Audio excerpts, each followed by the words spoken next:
with Reverend Dr. Dylan Toussaint. Listeners to Love 101 FM are advised that the views and opinions expressed in this program are not necessarily those of Love 101 FM.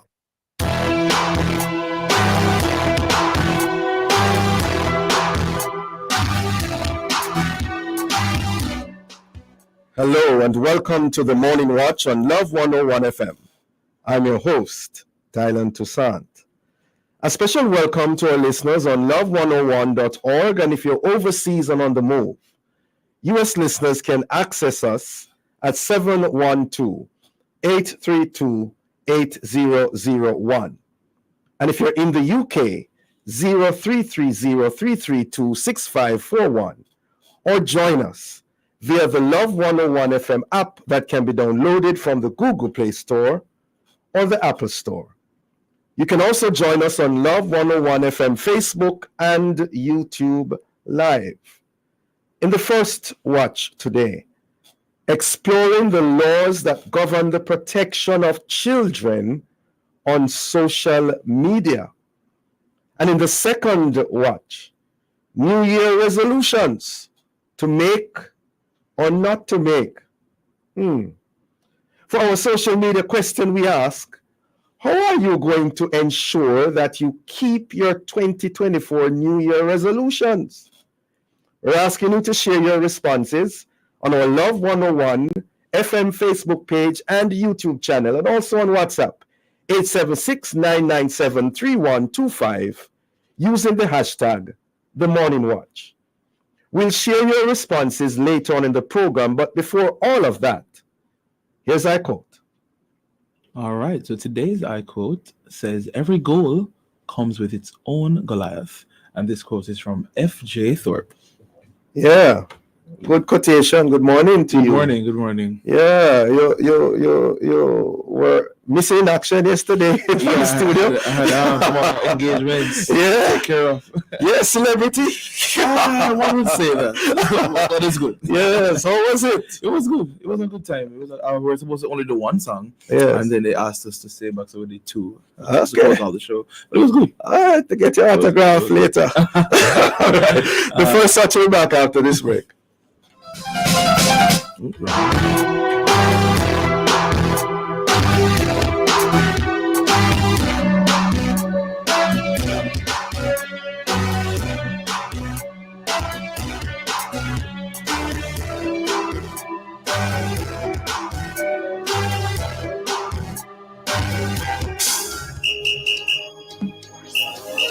Ready for another exciting show inside Alive 105 this Throwback Thursday, January 11th? Well, join me, Sarah, and the Chirpy One for another time to recollect and reconnect. Stay tuned for the brain testing mental science at 1:45. And then Prayer Blast will be at 2 o'clock as we ring in the prayers of heaven. 2:15 inside Pieces of the Past. We share with you some of our best moments of 2023. Then at 3 p.m., join us as we go through some of the most memorable moments of 2023 inside the Take Me Back Thursday.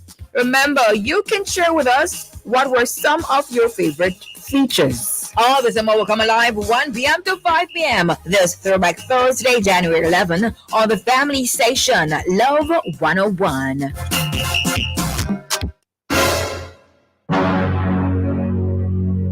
I'm wondering what's going on with Tom, because no matter what I do or how I fix up myself, he never seems to be interested. Don't even notice me. It's as if he has lost interest.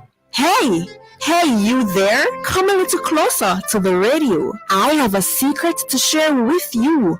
Are you having problems in your marriage? Do you feel like you're all alone and no matter what you've done, she doesn't seem to notice? Well, join Dr. Colleen Beckles for the truly marvelous program To Have and to Hold this Thursday, January 11 at 5:30 p.m. with co-host Pastor Napoleon Black. You'll learn and be advised on how to refresh your marriage. That's To Have and to Hold this Thursday at 5:30 right here on the family station, Love 101. Hey everybody, it's time for Small People with Auntie Vashti. That's right. It's the Small People Show with me, Auntie Vashti, every Monday to Friday at 4 p.m. Listen up, children. This is our time, and every day we want you in on the great things we are doing on the Small People Show. We come to have fun. We come to help you through those rough days. We are educational, inspirational, and the Small People Show with Auntie Vashti is taking over the nation. Every child must know that they are special because God created you special. That's the Small People Show with me, Auntie Vashti. Monday to Friday at 4 p.m. It's on the family station. Love 101. Inspiration, and every afternoon, smart people bring it out. We captivate the youth, teaching them the truth. That's what they learn, that's what they live. That's why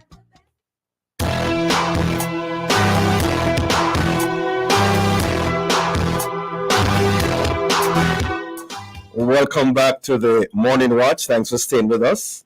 I'm your host, Dylan Toussaint. Now, many at some point have or will receive videos or pictures of children in compromising or abusive situations. What should one do with them if or when they come? And what should be the appropriate response?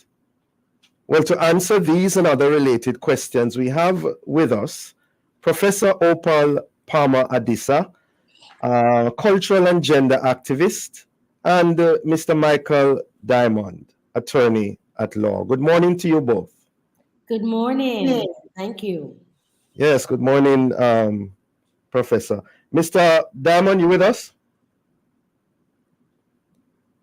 Not hearing you. Mr. Diamond, are you there? All right. Prof, still there with us? I am still there. It looks like his mic is Yeah. mute. Yeah. Mr. Diamond, you're muted. Could you unmute, please? We're seeing you but not hearing you. Okay. All right. Let me begin with you, Professor. As far as you are aware, how prevalent is the practice of posting these images on social media? The practice is very prevalent because we live in a virtual age where everyone has access to telephones and there's devices, and there is a fetish, for want of a better word, it seems, to posting things, including inappropriate things. And there's a great deal of inappropriate show postings of children in very compromising situations. So it's very prevalent, and it's a violation of the child's protective right. Yes. As you mentioned, violation. Mr. Diamond? Yes, good morning. Yeah, morning to you. What is the law of the land, Mr. Diamond, in regards to the posting and receiving of images of children in such situations? Well, again, good morning to you and your listeners. Sorry about the delay. There are several different laws and regulations that govern so that, and they all fall under the Child Online Protection Act, even under just the Child Act. And these are not just local; these are also international laws that regulate and govern how we disseminate images of children. The challenge, as was mentioned before, is that for much of society now, it seems like the sensationalism takes over people's individual responsibility, not identifying readily that there is a problem with not just receiving it, but also sharing it and forward it with others. There is there is this challenge that is very apparent as well, is that perhaps we're not doing enough to highlight and demonstrate the ills and dangers of what happens with posting things on social media. Because Mm, oftentimes individuals are posting images of their children, whether it be something very simple, a celebratory thing, and you're posting children, and you're exposing your children to individuals who have malicious intent, and you have identifiers in these posts where they go to school, oftentimes even where they live, and certain routines. that individuals can actually use to harm you and your family. So, these are things that, for while we have regulations and laws to protect, but these protections are usually after the fact. The preventative measures really comes from individual responsibility of knowing the dangers that happens once you post your children online to the world. Let me probe that some more, Mr. Diamond. You mentioned um, celebratory scenes. For example, if you post your child at a graduation, graduating from one level to another, um, what are your concerns there in regards to this Child Online Protection Act? Okay, well, let's a couple of things is that the act often specifies that this is for children that are 13 or younger. Now, the challenge with what posting is that, yes, you would like to share this with the world, but oftentimes you want to share it with your close family and friends. When you're posting, keep in mind that anything that identifies a location of your child's school, what we're seeing now in the news is that children are often victims of domestic crimes, where people are retaliating against, former spouses, and they know how to find these children because oftentimes this is information that's being posted. So if you want to post that your child has graduated, etc., you have to be very sensitive with the information that is sharing beyond just the post, because here it is, you have a situation where you're showing all the identifiers that anyone with ill intent can use to lure your child. Imagine that you've posted information where someone can go and say, well, your parent such and such sent me to get you today early because they had an accident. They have all the necessary information to use to corroborate their false story, and this is something that is not relayed to the public often enough to let them know that there are underlying issues that basically allowed individuals to be able to do that.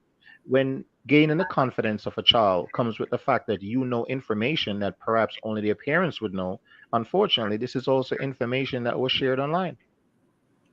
So, does the Child Online Protection Act address those situations as well? Not just the abusive, scenes and compromising scenes, but celebratory scenes? Is it saying that you should not post those also?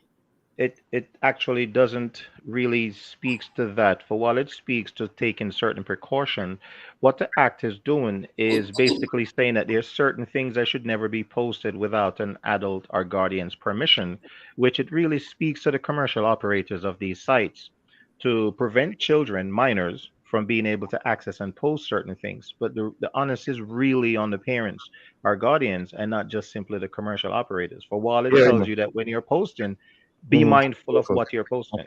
Okay. Professor Palma Adisa, your thoughts on that? Well, here's the thing, because we're so public now, many of us, we don't understand the dangers. And certainly, as Michael have said, those dangers exist. There are those perverted individuals who can glean a lot of information from your posting. So it is really advised that if you're posting stuff about your children, that you select families and friends only and not be on public display. Right? So that's one of the things that a lot of people are not aware of, that you don't want to post this to the world. You want to specify that this is just for family and friends. And really, because this is so new and it is so virile and it is spreading in so many ways, the laws and the acts are changing to tweak to ensure that children are being protected. But as the onus is really on those adults who are posting those images. But I want to just, from rather than the celebratory images, which also have implications, I really want to talk about those images that are abusive, those images that show children in compromising situation, and what the law says about that and the responsibility of adults. First of all, it is illegal um, if to share information about a child, a minor, and the law is really about 18, not 13, as far as I am aware of. It's for children under 18. And certainly in an abusive situation, that is supposed to be shared with the authorities. In Jamaica, with the Child Protective Service, with the police in the family law, that any one of us who post an image or share an image of a child who is abused, we are breaking the law and are subject to various kinds of legalities around that, because those kinds of videos ought to be shared only with the Child Protective Service and the police so that they can be deleted and that the child's right and the child's welfare is taken into account. And so, this obsession with sharing without understanding the implications and the lasting damage that can happen is a really serious crime that we need to pay attention to. Yeah. Ladies and gentlemen, we're up on a break. We'll be right back.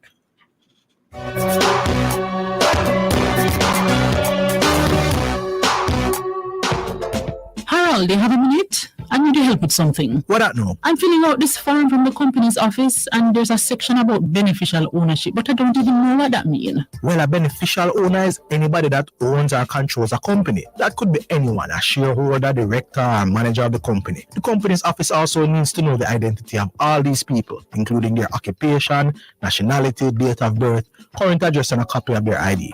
Okay, I think I understand now. One more thing. Remember, company's office needs this information when you're starting a company, filing annual returns, or making changes to the beneficial owners. They're also going to need you to maintain a record of these persons. For more information, visit orcjamaica.com and bohubjamaica.com. Jamaica and its workforce are advancing quickly. Life-changing opportunities are arising.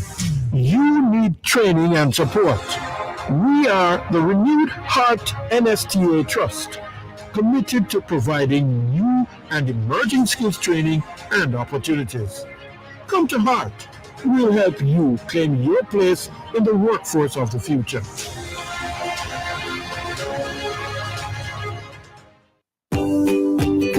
From generation to generation, Jamaicans have depended on J&B Bank to make the pride and joy of providing a safe place for their families possible. Now, with no processing fees and no down payment mortgage options, you can open the door to your own sweet home, a legacy to hand to your next generation.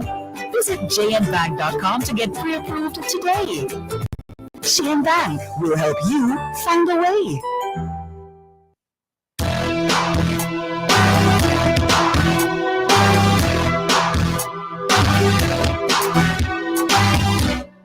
Welcome back to the Morning Watch. Thanks for staying with us. I'm your host, Dylan Toussaint, and in this, the first watch, we have been discussing the laws that govern the protection of children on social media.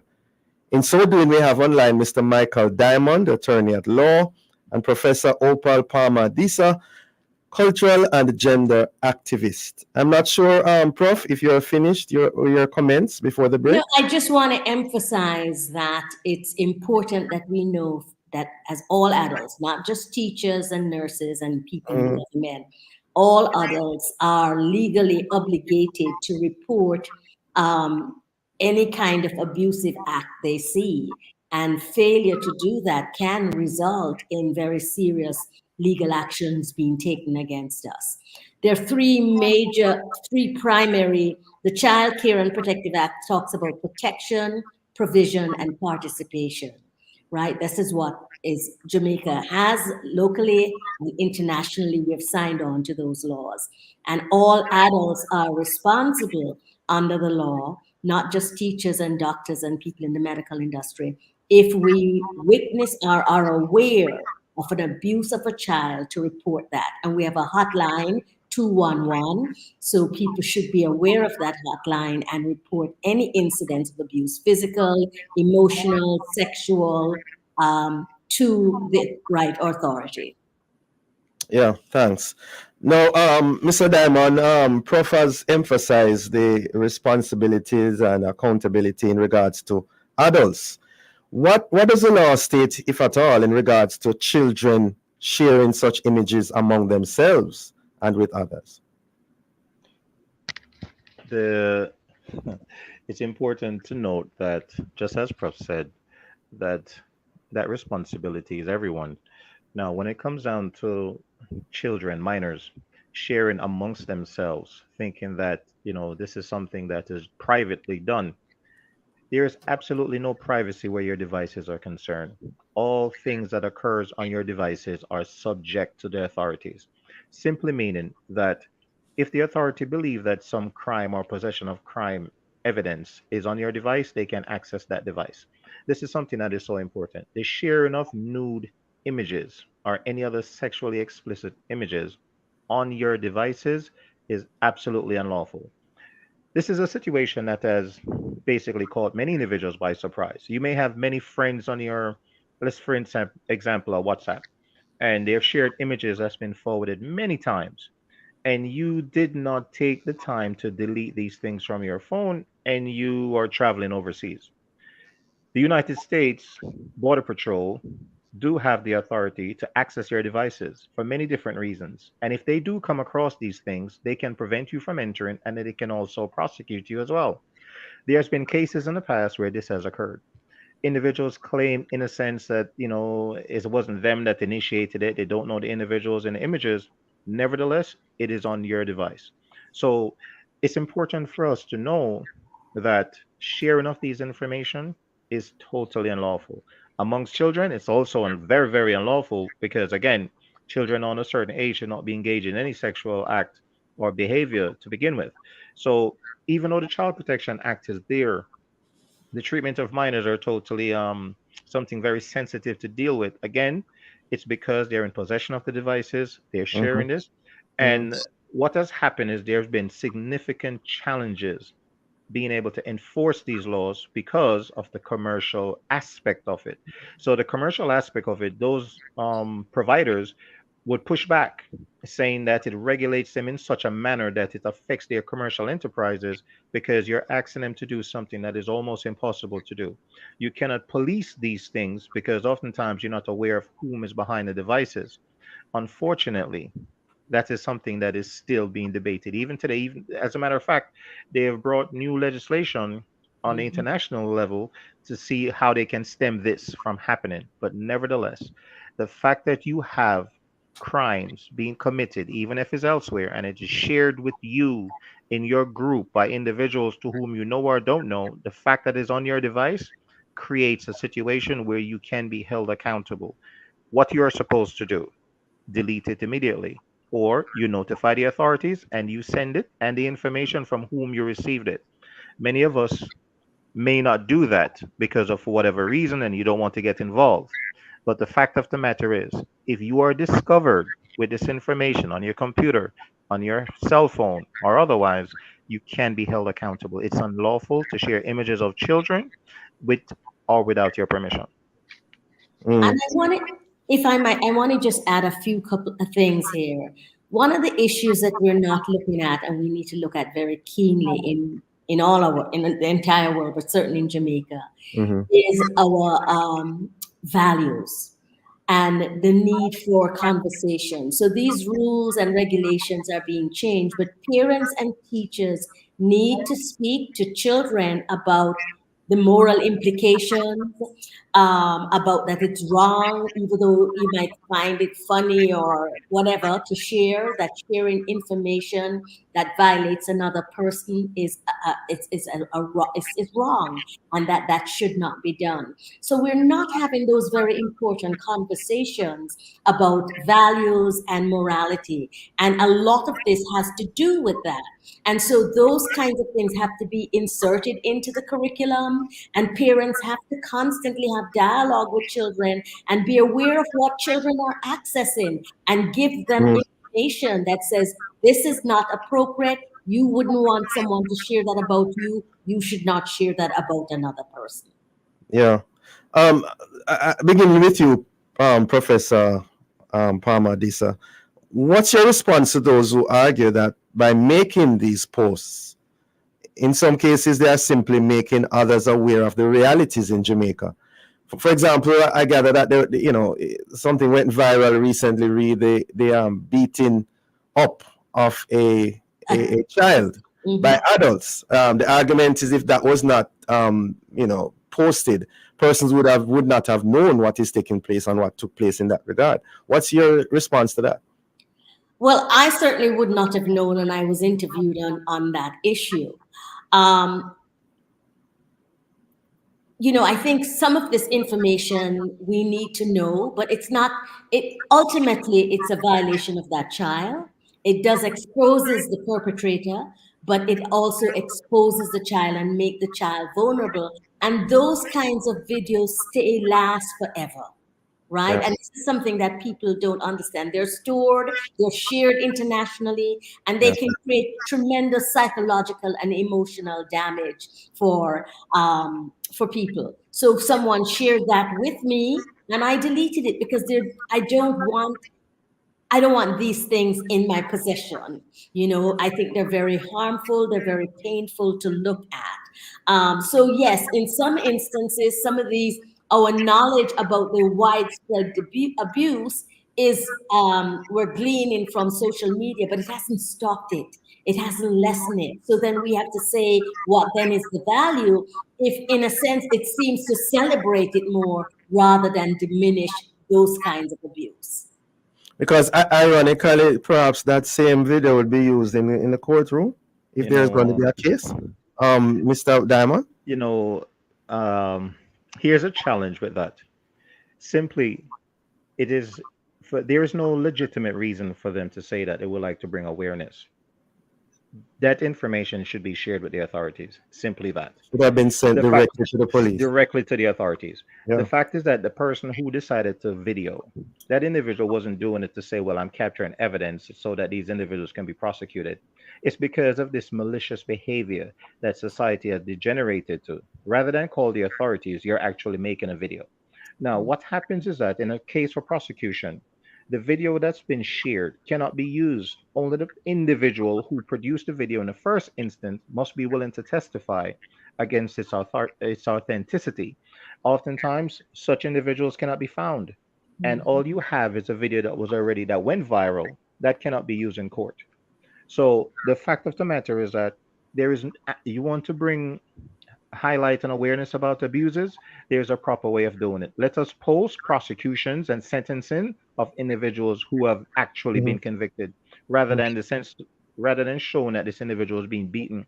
That person who videoed, if we can demonstrate that they failed to also call the authorities, they can also be prosecuted for what they did. So it's a very thin line between what is about bringing awareness and what is just a simply sensationalism and a violation of individual rights within that video. Things that occur in a public space are not simply off limits to being posted online. But when there's a commission of a crime taking place, that's where the violations begin to occur, and you have personal responsibility as a citizen to report that matter to the authorities, not just simply share it on social media with your friends. Mind you, we have made significant arrests for individuals who have decided to basically showcase their criminal activities online, and that video get leaked, and we are able to prosecute such individuals. But that is not the norm. What is the norm? Crime being committed, individual just simply videoing, and they're not actually calling the authorities. So we need Yeah. to do better at public information and education regarding your responsibilities. And the fact that we do have World Wide Web, it is just that World Wide Web. Everything goes worldwide. So even though you delete it from your device, it is still floating in cyberspace Mhm. forever. Mhm. And those images, which can be very damning, which can be very harmful to individual psyche, you have now imposed this upon individuals who are miles away from the scene, and they are unable to do anything to begin with. And that's what gets a lot of us, is that the pain we feel is because we feel so helpless in being able to help the individual. So again, we do have responsibilities, and the act is there, but again, these acts and laws and regulations are after the fact. How do we get to the preventative side of it? And that's where the information, education, and the sustainable, behavior to change is what we need to look at. Yeah.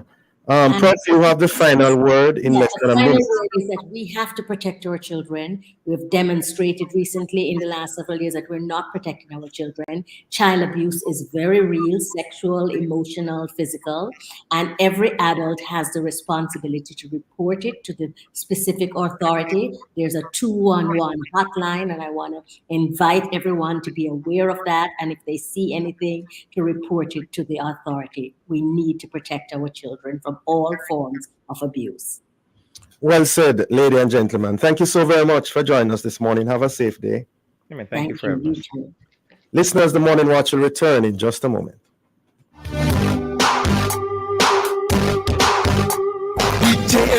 Anything possible with a little savings in your hand. The time by Jan Bank is 7:30 and a half. She can go. She can go. Increase the tempo. She can go. Nutrition for your lifestyle. She can go.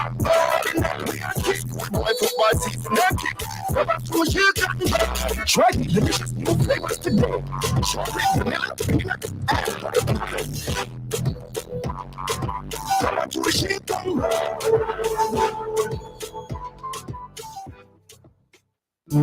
I've been hearing about this constitutional reform thing. You know anything about it? Yes, constitutional reform is a chance for us to Jamaicanize the constitution. But how? Enough things changed since 1962 and we've matured as a nation. So modernizing the constitution will reflect our current societal values. Oh, a constitution for Jamaicans, approved by Jamaicans. Are you ready for the journey? Join us on the road to Republic. Think independence, think Republic. A message from the Ministry of Legal and Constitutional Affairs. In a world that never stops moving, your money shouldn't either. With Visa, you can receive your remittances directly to your account using your Visa debit card number. Here's the cost, miss. Looks like I will need a little extra. Hey, Uncle T, can you send some extra money by tomorrow using Visa debit card? Thanks, Uncle T. Say hi to everybody for me. Visa. Fast, simple, and secure.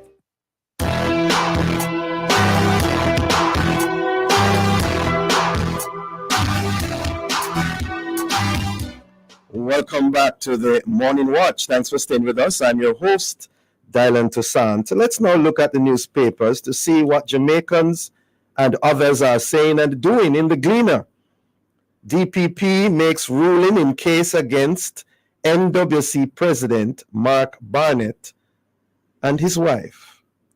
Also in the Gleaner, Malahoo Fort frowns on IC, that's Integrity Commission, targeting of politicians for illicit enrichment in report.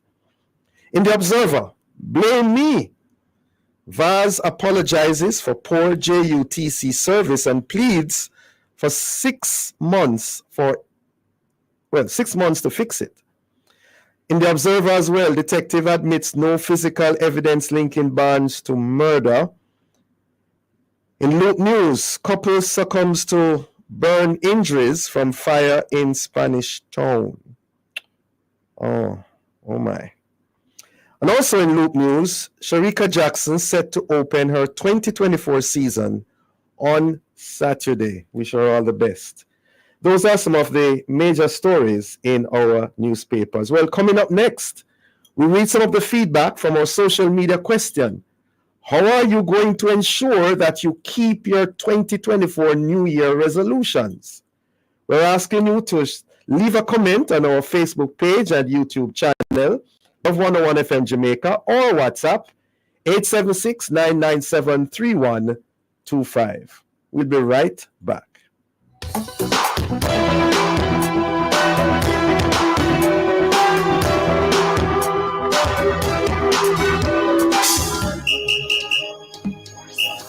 Are you ready for another exciting show inside Alive 105 this Throwback Thursday, January 11? Well, join me, Sarah, and the Chirpy One for another time to recollect and reconnect. Stay tuned for the brain testing mental science at 1:45. Then Prayer Blast will be at 2 o'clock. as we ring in the prayer bells of heaven. 2:15 inside pieces of the past. We share with you some of our best moments of 2023. Then at 3 p.m., join us as we go through some of the most memorable moments of 2023 inside this Take Me Back Thursday.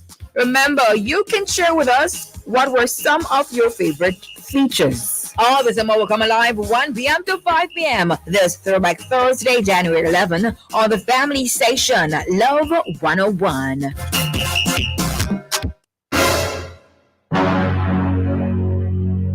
I'm wondering what's going on with Tom because no matter what I do or how I fix up myself, he never seems to be interested. Don't even notice me. It's as if he has lost interest. Hey, you there? Come a little closer to the radio. I have a secret to share with you.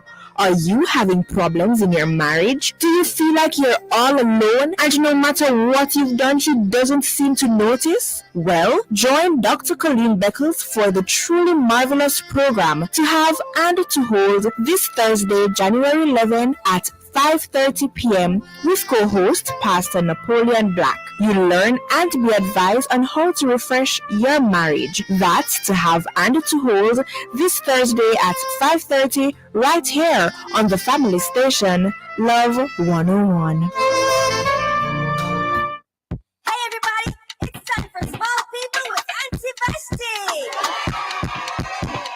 That's right. It's the Small People Show with me, Auntie Vashti, every Monday to Friday at 4 p.m. Listen up, children. This is our time. And every day we want you in on the great things we are doing on the Small People Show. We come to have fun. We come to help you through those rough days. We are educational, inspirational, and the Small People Show with Auntie Vashti is taking over the nation. Every child must know that they are special because God created you special. That's the Small People Show with me, Auntie Vashti. Monday to Friday at 4 p.m. It's on the family station, Love 101. Inspiration and every afternoon, small people bring it out. We captivate the youth, teaching them the truth. That's what they learn, that's what they live. Another great show is lined up for you inside Alive. 1 to 5, that's Free Flow Friday, January 12th. With me, Sarah and the Chirpy One. Get ready for the brain testing mental science at 1:45. Then stick around for prayer blast at 2 o'clock as we continue to ring in the prayer bells of heaven. 2:15, we bring you music with some of the hottest songs of 2023. 3 p.m., we go into our live highlights. And we look at some of our most vibrant episodes that made the highlight of 2023. You don't want to miss it. All the more will come alive 1 p.m. to 5 p.m. The Free Flow Friday, January 12th on the family station, Love 101.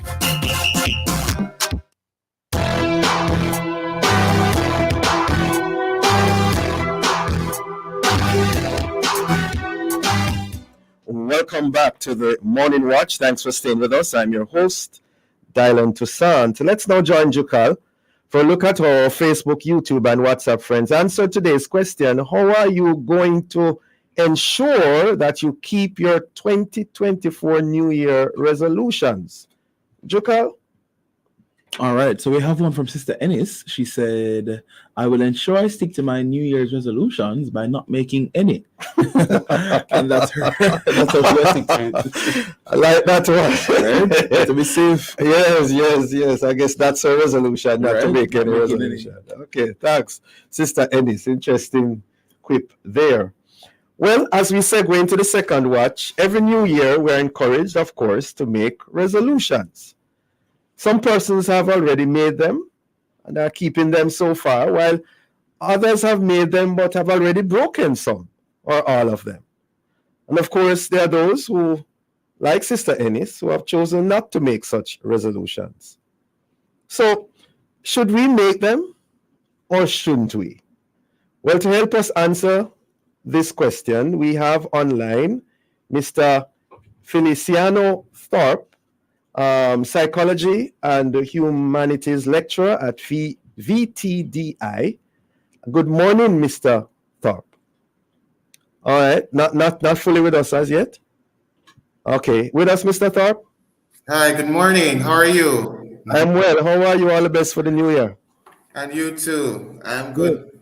Yeah, so we're talking this morning about New Year resolutions. Why are they called New Year resolutions, Mr. Thorpe? Instead of being called goals or aspirations. Oh, well, I'm still trying to figure out that myself. I mean, it's something that I've heard from I was born. And I think the issue is we haven't really looked at what are really resolutions and what are really goals. And I think a lot of times we kind of intertwine them and don't realize that there are some subtle differences or nuances between the Yeah, two. yeah. Yeah. What is the history behind the practice, though, of making New Year resolutions, as far as you know? Well, it's a practice that is very ancient, almost maybe over 4,000 years based upon the research. So Yeah. it's a cultural thing that has been passed on to us without even us taking a critical look at it, if it really works for us. So some things are very cultural. And based upon where you grow and what demographic and environment you are, some of these practices are just norm. Mommy and daddy did it, so you do it too. Yes. And you might not have really questioned it and see how if it really works for you. And it transcends culture, doesn't it? And nationalities. I mean, it's across the world, regardless of is. whenever the new year starts for each region. Yes. Yeah. Yes, it is. Yeah. Why is the making, though, of New Year resolution such a big deal to some people, as far as you know? Well, I'm trained in psychology, right? So one of the things we need to add to the conversation is the psychology of it, and maybe even a little neuroscience of it. It makes us feel good. It makes us feel Makes us feel great. Yes, it makes us, because there are these neurotransmitters in your head called dopamine. It's a chemical reward. And when a new year comes around, that bliss, that, feeling of joy to start a new chapter, that really helps us, makes us feel good. So New Year resolutions maybe will always be a big thing and a part of the human experience because of the chemical reward, the dopamine effect in our brains. So that is why most of us do it. But what we need to understand, just throwing in a little psychology and neuroscience here, that we need to more utilize our frontal lobe while we make, because what happens, we have an emotional investment in New Year's resolutions, and that is why we do them. But the part of our brain, where is our frontal lobe, where we deal with executive functioning, that part that does the planning, the decision, the organizing, looking at how to practically and pragmatically do these goals. A lot of times we have not utilized that aspect of our brain to see how we can really implement that resolution. You say it makes us feel good. Isn't it ironic that it perhaps wouldn't also have the opposite effect when those resolutions at the end of the year have not been met or even attempted? So that is it. Yeah, but we still do it. Why? Reason why the drug addict maybe still does drugs, because it makes it feel, even though it's causing them pain and frustration and stuff like that. So New Year's resolution is all a matter of us really. Couple things I want to highlight when it comes to New Year's resolution. If you really want to kind of be better at it, self-awareness is key. You have to know yourself. You have to understand if your goals are tied with your values, your beliefs. You must have a good relationship with your goals. And a lot of people don't. We make these generalized statements, which is a resolution, right? And a lot of times our resolution do not add any wheels. They do not add goals to those resolutions. For a resolution to really take off, you have to add some goals to that resolution. All right? So that's the difference. Because resolutions are usually general statements most of the time. I want to get into shape, But what does that mean? How are you going to do that? And that is where your frontal lobe, your executive functioning skills, your organizational skills now come into play. And this is where people don't really connect the dots. Yes. Yes. Still there? Yes, I'm still there. Yeah, right. So if you I mean, you mentioned about self-awareness being key, goals and values. How would you assess the making of resolutions in terms of pros and cons, though? If you were to evaluate it in those two categories. Couple things. One, as I said, you need to understand the subtle difference between resolution and goal setting. A lot of people take them for granted that they're together. As I said before, you need to know that resolutions are really general statements.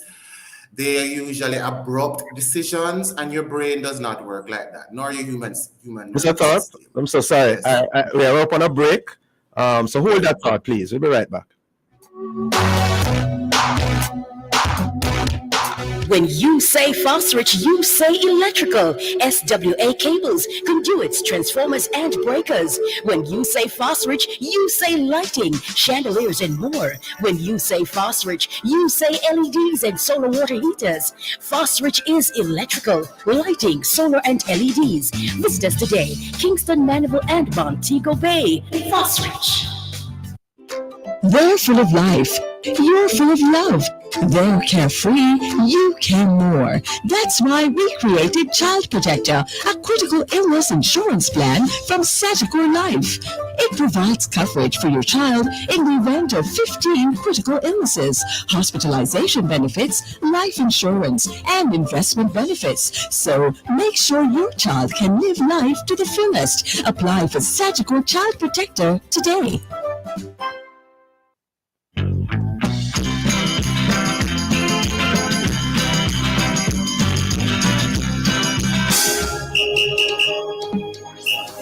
Another great show is lined up for you inside Alive. 1 to 5, that's Free Flow Friday, January 12th. With me, Sarah and the Chirpy One. Get ready for the brain testing mental science at 1:45. Then stick around the prayer blast at 2 o'clock as we continue to ring in the prayer bells of heaven. 2:15, we bring you music with some of the hottest songs of 2023. 3 p.m., we go into our live highlights. And we look at some of our most vibrant episodes that made the highlight of 2023. You don't want to miss it. All this and more will come alive 1 p.m. to 5 p.m. The Free Flow Friday, January 12th on the family station, Love 101.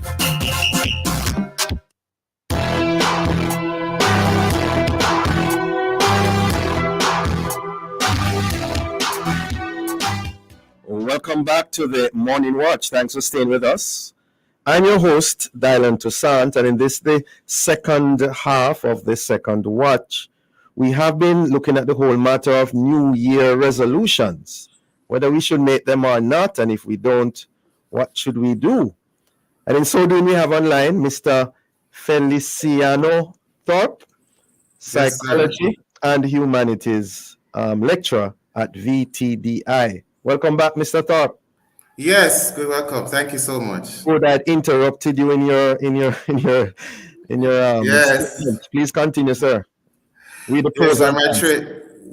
train and thought. The first thing you need to understand, as I said, is what is a resolution and what are goals. As I said, resolutions are usually general statements that people make. I want example, I want to get in shape, I want to be more productive this year, and all these general statements. Goals are more specific, measurable, and they usually take more effort, more process thinking to attain these goals. So that's the first thing you need to understand. The next thing I'm going to highlight to you is something called planning fallacy. You have to be aware of planning fallacy. Planning fallacy, we are all subject to it in some shape or form. It's our tendency to underestimate the time, the cost, the stress, the distraction that can occur when we are pursuing our resolutions or our goals. And it's a form of optimism bias, because when you're thinking about a goal or a resolution, you're already at the end of the goal. You feel good, you said you want to get in shape, you maybe have some image of a perfect model in your head, and you're thinking about the end, but you're not thinking about the process that will take you there. And this is where planning fallacy comes in, and why we need to be aware of it in 2024 if you want to achieve your goals. And you have to learn to mitigate that. And one of the ways you assess that is through self-awareness. Are your goals tied to your purpose? Are your goals tied to your values? Are they tied to where you truly want to go? Are you making your goals based upon what other people are saying? So you need to take some introspection and look critically if your goals are really taking you to where you want. Like many people say, I want to be happy. What does that mean? That's a resolution. That's general. How are you going to facilitate that? What are some of the goals, specific goals you're going to do to facilitate making yourself happy? Is it that you're going to start pursuing some dream, like maybe you wanted to write a book, and by the end of December 31st, you should finish at least 10 chapters. These are the things that we need to do. Another thing in develop systems. Your goals and your resolution need to develop systems. So for example, you want to get in shape. What system are you going to put this? Every morning when you get up, you're going to do 30 minutes of exercise. Then you need to break it down those 30 minutes. Am I going to do 10 push-ups? Am I going to do 10 steps, walking steps? What am I going to do? Because your brain, how it operates, it needs something concrete. It needs to visualize what you're doing. So you can't really just make statements out in the air like that and leave them like that. You have to think about systems. And you actually, because we are creatures of habits, we are humans, we are creatures of habits. That's why I get up every morning and brush your teeth, your beard. Those are habits you have established. Let's think about any goal that you have achieved. If you really think and reflect about it, you establish a system unconsciously, not even recognizing what you're doing. So the issue is not so much that you're not good at making goals. It's just that your relationship with your goals may not be very good, because you have to develop what is called interpersonal intelligence, that self-awareness with your goals, to understand how they align with you and how they help foster your motivation. Because motivation is important, and discipline. But motivation, you can facilitate that environment. Maybe you need to change up how your entire room. Maybe you need to do something specific to facilitate you wanting to get fit in 2024. But you have to you have to utilize your frontal lobe, people, not only invest in the emotional investment of your goals, but you got to do the work. And that's where a lot of people tend to fall short. Another thing, get support. Make a strength-based approach to your goals. What are your psychological resources? Maybe you're good, you have self-discipline, commitment are these psychological resources. What are your physical resources? Do you need a mentor?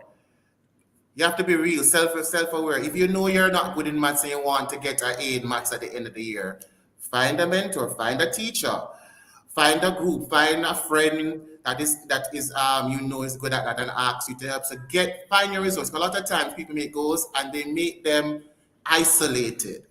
We are creatures, social creatures, and it's best to do things in a social setting. So get people on board who you know can keep you accountable, or you can keep yourself accountable. Utilize, as I said, I mean, your apps, your phone. Some people have these phones and they don't utilize them well.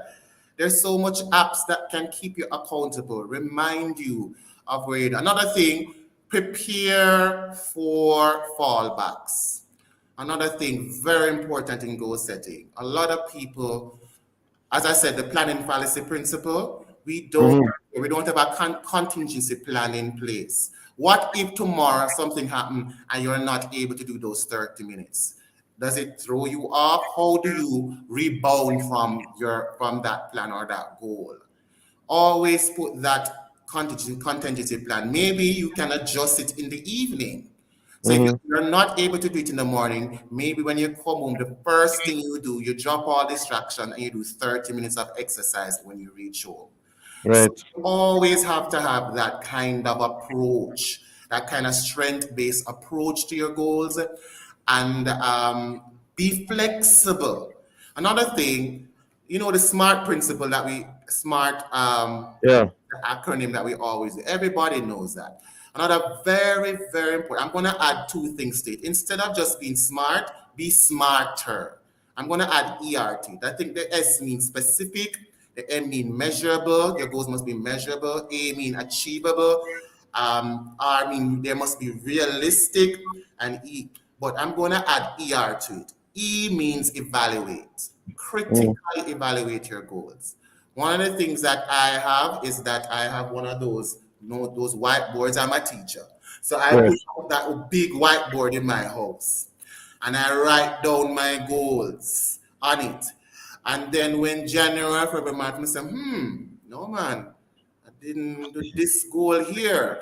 And I need to start evaluating, okay, how can I improve on this? Where did I fall short? So you need to have that kind of relationship with your goals. Write your goals down. Why do you think the Bible says write down your vision? Why do the Bible says write the commands on your hands and your doorpost? There's a reason why God tell you that, because He knows how your brain works. Right. So you need to have those kind of, some people say it's a vision wall, but I just use my my whiteboard and I write down maybe 3 or 4 goals, major goals I want to accomplish, and then I break them down using systems. Systems. Because you have to add systems. So evaluate your goals. Add ER to that SMART. So be smarter in 2024. And then R, reward. Sorry, even the Bible says reward. Why I think someone not Christian a reward? God knows. Reward. There's a reward for being faithful. So reward yourself. Celebrate every milestone. And also be sensitive to where you are along the lifespan. Each lifespan has different goals and learning objectives. Your goals have shifted and changed when you were 19, when you turn 20, when you turn 40. Some of us are different developmental stages, and so do not be in a rat race with anybody. This is why this is so critical. Stop comparing yourself with the Jones. Run your own lane for 2024. Run your own race for 2024. It's you and God to run this race. You're in competition. You're here to become the best version of yourself. So make smarter goals, not just smart, but smarter goals. Add the ER, evaluate your goals, and reward. Maybe you have a sticker. For me as a teacher, I just put a sticker that I completed that goal, and that does activate the dopamine in my head already. It's a positive reinforcement. So these are some of the things that we need to evaluate. You don't just make resolution.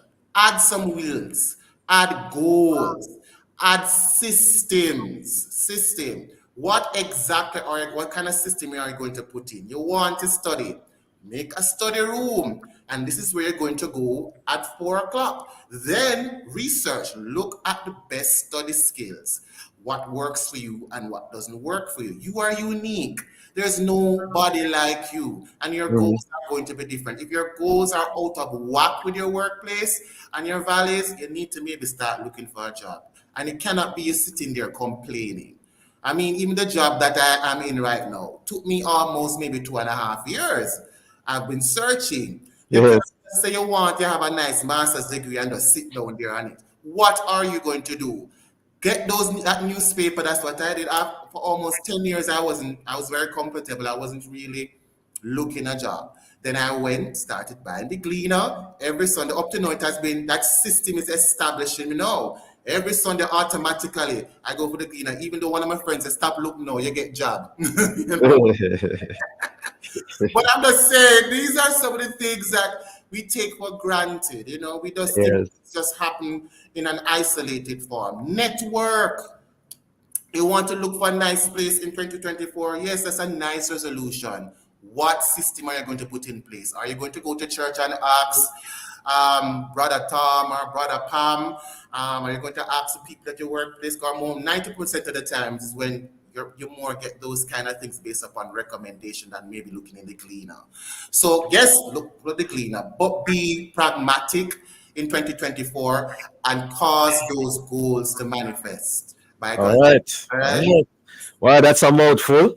I think the only thing we need to do now is to have the altar call and sing Just As I Am without one plea. After all that you have said, so very important, Mr. Thorpe. Thank you so much for joining us. I hope that persons listened. I hope that some persons took notes, as I did, as we try to make the best of what we call New Year resolutions. Have a safe day, sir, and a wonderful year. Thank you. Blessings. Thank you, listeners, for being with us. For information, we'll get copies of this program. Call our production department at 876-968-959627. This has been the Morning Watch. Thanks to our producer, Kathy Gale, and our guests. Please join Mr. Stokely Marshall next week as he continues to look at the issues of the day. I am Dylan Toussaint, handing you back to Love in the Morning with Jokal Dyer. Time on Love 101 is now 8 a.m. and a half. Thank you so much for listening to the Morning Watch. It's now time for you now to listen to Forward in Faith, brought to you by the New Testament Church